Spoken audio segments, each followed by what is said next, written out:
time you walk into the room, got me feeling crazy, like my heart boom boom. Assalamualaikum warahmatullahi wabarakatuh.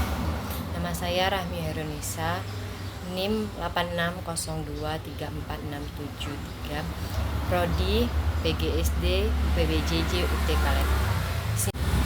Di sini saya akan menjelaskan proses lahirnya Pancasila, BPUPK, Piagam Jakarta, dan PPKI. Sidang pertama BPUPK bekerja pada tanggal 28 Mei 1945. Pada hari tersebut dilakukan upacara pembukaan. Sidang BPUPK yang pertama sendiri dilaksanakan sejak 29 Mei 1945. Sidang tersebut dibagi menjadi 2 sesi dengan 12 pembicaraan yang menyampaikan gagasan mereka tentang dasar negara dan hukum dasar. 12 pembicaraan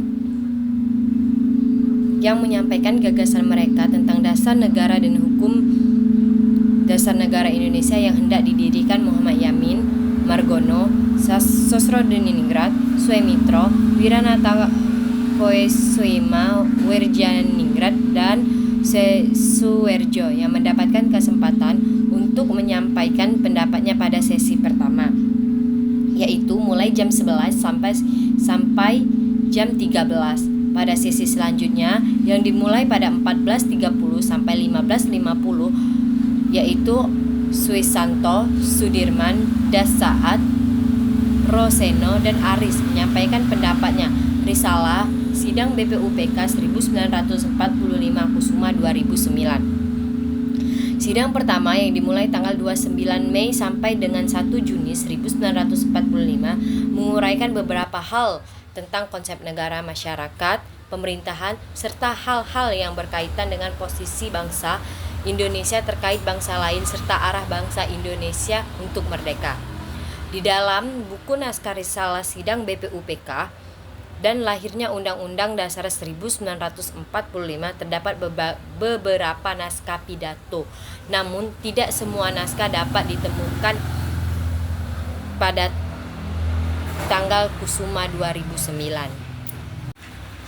Mohyamin berpendapat tentang asas dan dasar negara kebangsaan Republik Indonesia. Menurut Yamin, negara kebangsaan merupakan dasar kemerdekaan. Tanggapan Margono yang merupakan pembicara pada sesi pertama belum dapat ditemukan. Selain Mohyamin, tokoh lainnya yang menyampaikan pendapat ialah Sosrodiningrat. Ia menjelaskan dalam pidatonya bahwa merdeka berarti berani mempertahankan Indonesia dan persatuan berarti bebas dari rasa perselisihan antar golongan. Lanjut, sidang kedua BPUPKI. Sidang kedua BPUPKI dimulai pada 10 Juli 17 Juli 1945. Sidang tersebut terdiri dari beberapa sesi dengan bagian rincian mengenai sidang BPUPK. Dapat dilihat pada tanggal sidang pertama BPUPK. Kita lihat di sini. Di sini, guys. Sidang BPUPKI kedua ini juga berhasil menentukan beberapa rumusan, yaitu rancangan Undang-Undang Dasar atau Hukum Dasar Negara Indonesia Merdeka, pembukaan UUD, dan pernyataan kemerdekaan. Hal tersebut menandai selesainya tugas BPUPK. Badan tersebut kemudian dibubarkan pada 7 Agustus 1945.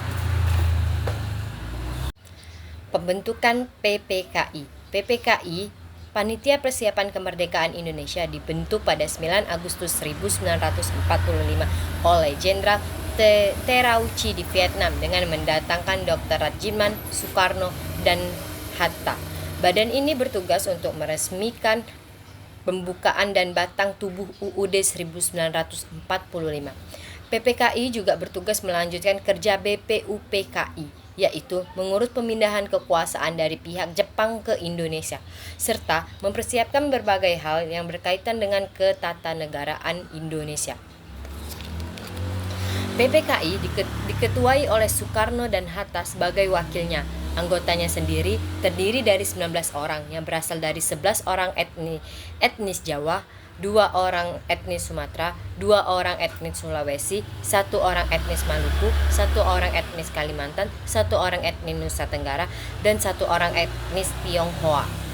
Anggota tersebut kemudian ditambah 6 orang lagi, yaitu 1 orang penasehat dan 5 orang anggota.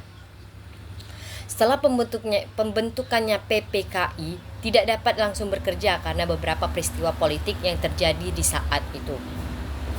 Rapat PPKI yang awalnya dijadwalkan pada 16 Agustus 1945 batal karena peristiwa Rengas Dengklok, sebuah upaya pengamanan Soekarno dan Hatta oleh para pemuda dari pengaruh Jepang.